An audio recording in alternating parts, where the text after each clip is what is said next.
Bismillahirrahmanirrahim. Alhamdulillahi Rabbil Alamin. Wassalatu wassalamu ala asyrafil anbiya'i wal mursalin. Nabiyina Muhammadin wa ala alihi wa sahbihi ajma'in. Assalamualaikum warahmatullahi wabarakatuh. Sa sira, inshallah, nakarating na nga tayo doon sa mithaqud dhulmi wal udwan. Yung pagkakasundo ng Quraysh na sila imang api at kumbaga maminsala dito sa kanilang tinatawag na al-muqata'atul amma, yung pagboboykot nila sa Banu Hashim.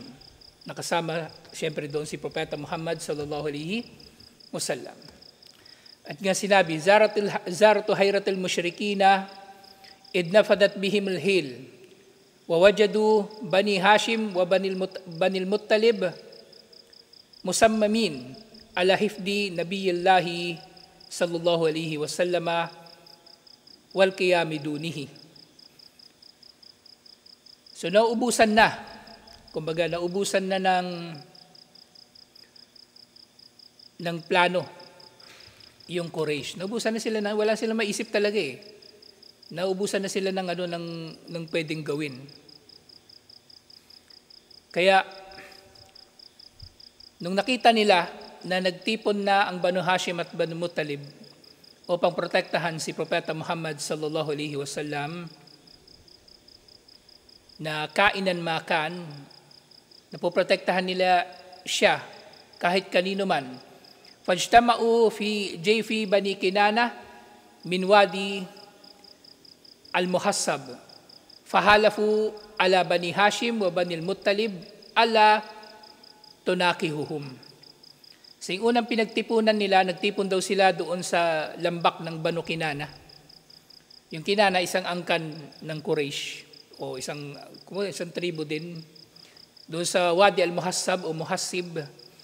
At sila, ang unang napagkasunduan nila laban sa Banu Hashim at Banul Muttalib, na hindi nila pahihintulutan ng sino man na makipag-asawahan sa Banu Hashim at Banul Muttalib. Kung meron silang anak, hindi nila ipapaasawa sa sino man mula sa Banu Hashim o Banul Muttalib, lalaki man o babae. At gayon din, wala yubayi'uhum, at hindi sila magbebenta sa kanila ng kahit na ano. Wala yujalisuhum, at hindi sila makikipag-ugnayan sa kanila ng kahit na ano. Wala yukhalituhum, at hindi sila makikisalamuha sa kanila ng kahit ano. Wala yadkhulu buyutahum, at hindi sila papasok, yung Quraysh, hindi sila papasok sa tahanan ng sino man sa Banul Muttalib at Banu Hashim. Wala yukallimuhum. So napakatindi. Ayaw din nilang kausapin. Ayaw nilang kausapin ang Banu Hashim at Banul Muttalib. Hatta yusallimu ilayhim Rasulullah sallallahu alaihi wasallam lil katli. Ititigil nila lahat ng ito at mawawala lang ito kapag isinuko ng Banu Hashim at ng Banul Muttalib si Propeta Muhammad sallallahu alaihi wasallam upang patayin nila. So ganun na kadesperado ang Quraysh. Ganun sila ka-desperado. Wa katabu bidalika sahifatan fiha uhudun wa mawathiq. At isinulat nila ito sa isang pahina na naririto ang kanilang kasunduan at kanilang tipanan. Allah yakbalu min Bani Hashimin sulhan abada, na hindi sila tatanggap ng anumang pakikipag-ayos sa Banu Hashim kahit kailan. Isa lang ang hinihiling nila, isurrender si Propeta Muhammad sallallahu alaihi wasallam. Kung wala, puputulin nila lahat ng ugnayan sa Banu Hashim at Banul Muttalib at papahirapan sila. Hindi nila sila sasalakayin, pero pipinsalain sila na yun nga, doon pa lang sa hindi pagbebenta sa kanila, ni pagkain, bawal ibenta sa kanila. So mahihirapan talaga sila ng mahihirapan hanggang sa, yung kumbaga inaasahan ng Quraysh, hanggang sa isusuko na lang ng Banu Hashim at Banul Muttalib si Propeta Muhammad sallallahu alaihi wasallam. Hindi raw sila makikipag-ayos sa kanila kahit kailan. Wala ta'khuduhum bihim ra'fatun hatta yusallimuhu lil katli. At hindi raw sila makikipagmabutihan ng kahit ano sa Banu Hashim at Banul Muttalib, at hindi sila magiging mahabagin o magpapakita ng awa sa kanila liban na lamang na isuko muna nila si Propeta Muhammad sallallahu alaihi wasallam. Sinong gago nakaisip ng ganito, di ba? Isa lang yung kalaban mo, tapos gusto mo dadamay mo lahat. So ganito sila kadesperado. Nakikita natin dito kapag ang tao nanindigan na sa kamalian, may kita mo nga talaga kung di baling magmukha siyang tanga. Di ba itong gawain na ito? Malinaw na hindi makatarungan kasi kahit yung ilang kufar ng Quraysh, hindi naman sang-ayon dito eh. Katulad ng mangyayari nga sa dulo, nung 3 taon na ito na pagkakakulong nila doon siya Abu Talib. Makikita natin yung mga hindi Muslim na hindi sang-ayon sa ginagawa na ito ng Quraysh. Pero nga ang Quraysh, magmukha na silang tanga, magmukha na silang mapang-api. Ang mahalaga, kumbaga, magawa nila yung kasamaan na gusto nilang gawin. Iniulat Ibn al-Qayyim rahimahullah, yuqalu katabaha Mansur bin Ikrima bin Amir bin Hashim. So nagsulat daw ng kasunduan nila na ito ay isang Quraysh na nagngangalang si Mansur Ikrima bin Amir bin Hashim. Pero sa ibang ulat, ang nagsabi nito mismo si Nadar bin al-Harith, yung kahuli-hulihan na natalakay natin nung nakaraan, na humaman sa Quraysh na gumawa sila ng mas matinding paraan laban kay Propeta Muhammad sallallahu alaihi wasallam. Kasi bumuka silang tanga eh. Lahat ng ginawa nila pumapalpak. Wasahi annahu Bagid bin Amir bin Hashim. Pero nagsulat talaga nito ayon sa pinakamatibay na mga ulat ay isang Quraysh na nagngangalan na si Bagid bin Amir bin Hashim. Kasi nagdua si Propeta Muhammad sallallahu alaihi wasallam laban sa kanya. Fada'a alayhi Rasulullah sallallahu alaihi wasallam fashullat yadah. Na nagdua si Propeta Muhammad sallallahu alaihi wasallam laban sa kanya at na paralyzed yung kanyang kamay dahil sa ginawa niya na yon. Kasi yun yung pinaka matibay na ulat kung sino ang nagsulat nito. Pero kumbaga kung sino ang nagsulat, kumbaga maliit na lang yung significance nun eh. Ang nabanggit lang talaga ito kasi nagkaroon ng himala na paralyze yung kamay nung nagsulat. Pero regardless kung sino ang nagsulat, makikita pa rin natin kung gaano kasama ang pinagkasunduan na ito ng Quraysh laban sa Banu Hashim at laban sa Banu al-Muttalib. So isipin niyo yan. Mga hindi Muslim din, ang karamihan sa Banu Hashim at Banu al-Muttalib nung panahon na yon. Pero pati kapwa nila kuffar, pinagkanulunan nila. Dahil lang sa ayaw nilang isuko yung kanilang sariling kamag-anak. Nalalaman nila na wala namang atraso talaga sa Quraysh. Diba, iniisip ng Banu Hashim at Banu al-Muttalib, bakit namin isusuko sa inyong anak namin o ang kamag-anak namin? Wala naman siyang atraso sa inyo. Wala naman siyang pinatay sa inyo. Ni sinaktan, wala siyang sinaktan sa inyo. Tapos isusuko namin siya sa inyo. Ano kayo gago? Ano kayo sinuswerte? So, hindi pwede. So, naiintindihan natin talaga yung punto ng Banu Hashim at Banu al-Muttalib na kahit hindi sila mga mananampalataya, ang marami sa kanila hindi mananampalataya sa panahon na ito, nagkaisa sila para na lang sa pagkakamag-anakan. Para na lang sa pagkakamag-anakan. Pagmamalasakit sa kamag-anak. Hindi nila isinuko si Propeta Muhammad sallallahu alaihi wasallam, sukdulan na maghirap din sila. Sukdulan na maghirap din sila. Yun nga, tamma, hadal mithaq, wa ulikatis sahifa, fi jawfil Ka'bah. Isinulat nila ito, natapos yung pagsusulat nito, at isinabit nila ito, yung pahina na yon, sa loob ng Kaaba. Inilagay nila ito sa loob mismo ng Kaaba. Fanhazu Banu Hashim wa Banu al-Muttalib, mu'minuhum wa kafiruhum. At yun nga, dahil sa utos na yon o kasunduan na yon, kumbaga sila ay inhazu, kumbaga parang kumbaga napiit na kulong. Nakulong yung Banu Hashim at Banu al-Muttalib sa isang lugar Muslim man at hindi Muslim na kabilang sa kanila, magkakasama sila naroon para protektahan si Propeta Muhammad sallallahu alaihi wasallam. Pero syempre merong hindi sumama. Merong hindi sumama, sino? Si Abu Lahab. Illa Abu Lahab. Siya naman laging kupal eh. Siya lagi yung kupal. Liban na lang kay Abu Lahab. Wahabasu fi shi'bi Abi Talib. Wahubisu fi shi'bi Abi Talib. So sila daw ay nakulong, kumbaga, doon sa shi'bi Abi Talib. Pero actually, si Abu Talib nga yung pumili doon sa lugar na yun para protektahan doon si Propeta Muhammad sallallahu alaihi wasallam. Pero nga pinaligiran din sila ng Quraysh.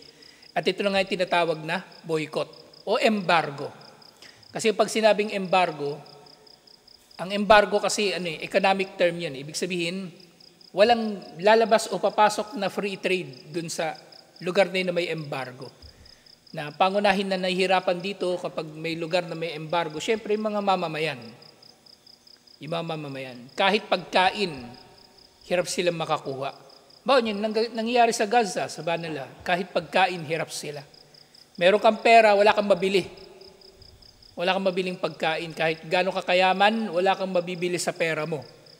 Kasi kinokontrol ng ibang tao ang ekonomiya ninyo. Yung pagpasok at paglabas ng pera, pagkain, serbisyo, gamit at iba pa. Wadhalika fima yuqalu, at ito daw ay nangyari doon sa tinatawag nilang Laylatu Hilalil Muharram, sanat as-sab'i min al-Ba'tha. Wakad kila gayra dalik. So nangyari daw ito sa ikapitong hilal ng Muharram. Ibig sabihin, nangyari daw ito doon sa ikapitong gabi ng Muharram sa ikapitong taon ng pagiging propeta ni Propeta Muhammad sallallahu alaihi wasallam. So, ibig sabihin sa panahon na ito, Muslim na si Omar, Muslim na si Hamza, at syempre iba pa sa mga sahaba. Pero yung mga nandun sa Habasya, nandun sila sa Habasya kasi hindi na sila bumalik sina Ja'far. Bumalik sila, nasa Madina na sina Propeta Muhammad sallallahu alaihi wasallam. Liban na lang kina Uthman bin Affan, yung naunang mga bumalik at hindi na sila bumalik ng Habasya. So lahat sila nandoon sa lugar na yun, doon sa Shi'bu Abi Talib. Pero meron ding mga iba pang ulat tungkol sa kailan ang petsa na ito. Pero ang malinaw, ito'y tumagal ng 3 a'wam. Ito'y tumagal ng 3 taon. Waliyadu billah. Sa 3 taon, isipin niyo yan. 3 taon, wala kayong pagkain. 3 taon, wala kayong inumin. Liban na lang sa kung ano yung pinupuslit ng mga tao papasok sa inyo. Sisipin na natin, mga ilang tao ba ito, halimbawa, yung Banul Muttalib o Bani Hashim? Sabihin na natin 100. 100 katao. Sa maaring paglikas nila doon, may dala silang pagkain, di ba? Sinasahan nila, mahirapan silang kumuha ng pagkain. Pero ilang araw lang yun, mauubos yun. Ilang araw lang, mauubos. So napaka-tindi ng ginawa sa kanila ng Quraysh. At yun nga, washtad al-hisar, at tumindi nga yung, kumbaga, yung hisar, yung pagkubkob sa kanila, pinaligiran na sila ng Quraysh. Wakutiat anhum almira wal maddah. At pinutol na sa kanila yung kung anumang pagdating ng gamit o pagkain. Falam yakunil musyrikuna yatrukuna ta'aman yadkhulu makkata wala bigan illa badaruhu fashtaruhu. Sing Quraysh, yung ginawa nila, sa napaligiran na nga nila yung Shi'bu Abu Talib. Pero mas matindi pa yung ginawa nila. Doon pa lang sa labas ng Makkah, nakabantay na rin sila doon. At anumang pagkain na papasok doon sa Makkah, binibili na nila doon pa lang. Ibig sabihin kasi, kapag nakapasok kasi yung pagkain doon sa Makkah, pwedeng bibilhin yun ni na Abu Bakar o iba pang mayayaman ng Quraysh. Bibilhin nila tapos dadalhin sa mga Muslim. Pero doon pa lang sa labas, inaharang na nila yung pagkain. Hinaharang na nila yung pagkain. At yun nga, napakatindi nung nangyari. Hatta balagahum al-jihud, hanggang sa talaga nakaranas na sila ng matinding paghihirap. Waltaja'u ila aklil awraki wal julud, hanggang sa wala na silang makain, kumakain na lang sila ng dahon ng kung anumang halaman meron doon. Isipin niyo, kumakain ka ng dahon ng dahon marami dito, yung matinik, bougainvillea. Hindi nga nakakain yan eh. Gumamela, kain ka ng dahon ng gumamela, bubula na yung bibig mo. Tapos kada hinga mo may bubbles. Manala. Pero yung 3 taon. At ganyan din, kumakain na sila ng awrak. Yung awrak na tinutukoy dito, hindi yung papel na yung dahon ng halaman. At julud. Yung julud na tinutukoy dito, so posibleng ito, yung leather mismo. Kasi yung leather. Kasi leather naman ng unang panahon, di ba yung lagayan ng tubig, yung baunan ng tubig, leather yun eh. Ang leather kasi ngayon may chemical na. Hindi katulad ng panahon dati, yung leather, kapag lulutuin mo, pwede mo pang kainin. Yung leather kasi ngayon may chemical na eh, para mabilis siya maging leather. Pero yung julud dito, yung leather, kinakain na rin nila. Yung leather, o namang balat ng hayop na makita nila. So, halimbawa, meron silang tent. Yung tent na yun, leather yung materyales. Papakuluan na nila yun, kakainin nila. At actually, hindi lang, naulat din to kahit sa ibang mga tao eh. Actually, sina Magellan, yung pagtawid nila sa Pacific Ocean, ubos na yung nila eh, yung supply nila eh. Yun ang kinakain nila, tsinelas. Tsaka maraming daga doon sa barko, yun, inuhuli nila, yung kinakain nila, daga. Kaya pagdating nila sa Pilipinas, sa totoo lang, mahina sila Magellan eh. Hinang-hina sila. Kumbaga, nakapagpahinga lang sila ng konti doon sa pagdating nila doon sa Masawa. Doon lapit sa Samar, doon nga nagkaroon ng unang misa. Tapos pagdating doon kinahumabon, tuwang-tuwa sila na tinanggap sila ng mga tao doon at nakapagpahinga sila at napakain. Pero tutuusin, kung papatayin sila ng mga katutubo, kayang-kaya sila kasi hinang-hina na sila eh. Hinang-hina na sila. So, nakakain talaga yung leather nung panahon, nung unang panahon. Kasi natural pa siya na Actually, kahit ngayon, meron tinatawag na vegetable tanned leather. Kumbaga, hindi chemical yung sa kanya, pinangkulti. Pero maraming ngayong leather, chemical, may chemical para mabilis yung proseso. Kasi yung vegetable tanned, mas mahal. Actually, malaking diferensya sa presyo na vegetable tanned leather. Pero yun nga, kung sa panahon na ito ni Propeta Muhammad sallallahu alaihi wasallam, pwede ngang kainin yun, papakuluan lang nila yun. Na nga, wahatta kana yasma'u min wara'i sya'bi aswatun nisaihim wa sibyanihim yatadaguna minal ju'.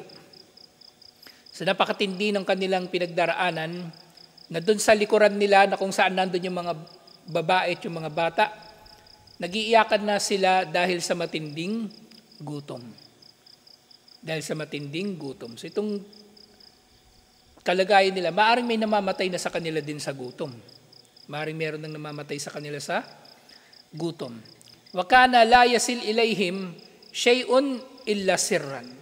Walang nakakarating sa kanila na kahit na lalong-lalo na pagkain, liban na lang na lihim, pinupuslit. Wa kanu la yakhrujuna min asy-syi'bi li ishtira'il hawaij illa fi ashhuril hurum. So, alhamdulillah, kahit papano, nakakalabas naman sila, pero makakalabas lang sila kapag ashhurul hurum. Kailan lang yun? 4 na buwan lang yun. Rajab, tapos Dhul-Qa'dah, Dhul-Hijjah, Muharram. Para pag-ubos na yung pera nila, kasi nga, hindi na rin sila nakakapagnegosyo eh. Hindi na rin sila, kahit makalabas man sila, wala rin silang pambili ng kung ano man yung kailangan nila. Wakano yashtaruna minal iril lati taridu makkata min kharijiha. Na sa mga panahon na ito, kumbaga nakakabili rin sila mula doon sa mga nangangalakal mula sa labas ng Makkah. Pero yun nga, Nangyayari na, kumbaga nauunahan nga sila ng mga taga Makkah. Walakin ahlu Makkah kanu yaziduna alayhim fissilati. Nauunahan sila ng mga taga Makkah, bibilhin nga nila yun, di ba? At kapag nabili na nila, ibebenta sa kanila ng mas mahal na presyo. Kimatu yaziduna alayhim fissilati kimatuha hatta la yastati'una shira'aha. Gagawin nilang napakamahal ng presyo hanggang sa hindi nila talaga kaya na mabili kung ano man yung kanilang kailangan na bibilhin. So either way, makulong man sila o makalabas sila, pareho lang. Pinahirapan talaga sila ng husto ng mga kuffar ng Quraysh. Wa kana Hakim bin Hizam rubbama yahmilu kahman ila ammatihi Khadijah radhiyallahu anha wa qad ta'rad lahu marratan Abu Jahal fata'allaka bihi liyamna'ahu. So minsan daw si Hakim bin Hizam ay may daladalang trigo para sa kanyang auntie na si Khadijah. So pati si Khadijah nandun sa Shi'bi Abi Talib. Ilang taon na dito si Khadijah sa panahon na ito? Di ba 25 si Propeta Muhammad sallallahu alaihi wasallam, di ba, nung nag-asawa siya. Tapos 40 nung siya ay naging propeta. Tapos ika-7 na taon nito. So 25 plus 22, 47 years old siya. Eh si Khadijah, 40 na siya plus 22, 62 years old na siya. So may edad na siya sa panahon na ito. Eh lalo si Abu Talib, matanda na rin siya. Pero nga itong si Hakim, hinarang siya ni Abu Jahal at pinigilan siya na magdala ng pagkain sa kanila. Fatadakhala bainahuma Abul Bukhtari. Ito si Abul Bukhtari, isa sa mga hindi sumasang-ayon doon sa ginagawa ng Quraysh. Inawat niya si Abu Jahal. Inawat niya si Abu Jahal. Wa makkanahu min hamlil kamhi ila ammatihi. Inawat niya si Abu Jahal sa pagpigil kay Hakim at nakalusot si Hakim at nadala niya yung trigo kay Khadijah radhiyallahu anha. Trigo yun. Actually, yung trigo, madala man yun sa'yo, hindi mo rin mapapakinabangan agad yun, marami ka pang kailangang gagawin. Imamasa mo uli yun kasi pwedeng magbubuo-buo siya. Yung katulad nung nabalitaan doon sa Gaza, di ba? Napanood yun siguro yun. Yung dumating sa kanilang trigo, merong tawag din yung bukbuk yung parang maliit na ipis, ganun. Tapos nagdikit-dikit na siya. Tapos kapag mabasa ang trigo, magkakaroon ng amag. So yung trigo, dumating man yung kina Khadijah, sasalain pa nila yun, mamasahin, iluluto. Hindi rin nila agad papakinabangan, hindi katulad yun ng sardinas. O sardinas, darating sa mga tao, bubuksan lang nila yung lata, kakainin na nila. Pero yung trigo, hindi. Yung trigo, hindi. So napakatindi ng pinagdaraanan nila.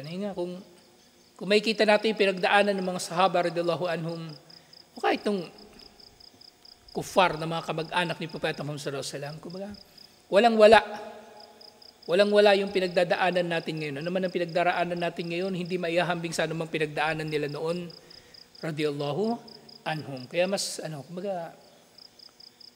karapat-dapat lang tayo na magtiis. Mas karapat-dapat lang tayo na magtiis at magsikap inshallah dahil anumang pinagdaanan nila na matindi na pagtagumpayan nila, tayo yung pinagdadaanan natin na hindi naman masyadong matindi, pagtatagumpayin din natin inshallah. So tutuloy natin ito inshallah. Marami pa nakakainis na nangyari dito kasi 3 taon nito na nangyari. 3 taon na nangyari na kumbaga pero yung 3 taon, isipin mo na yung mga nakalipas na 3 taon mo sa buhay mo. Diba? Marami namang masasayang nangyari. Pero sila 3 taon, puro miserable yung nangyari sa kanila. Hanapin ko nga rin yun. Bigla ako na-curious. Ano-ano kaya yung mga sura na bumaba nung panahon na ito? Siya hanapin ko. Ano-ano mga sura, ano-ano mga aya yung bumaba kay Propeta Muhammad sallallahu alaihi wasallam sa panahon na ito ng pagkakakulong sa kanila doon sa Shi'bi Abi Talib inshallah. Isingit natin. Inshallah. Tutuloy natin inshallah. Assalamualaikum warahmatullahi wabarakatuh.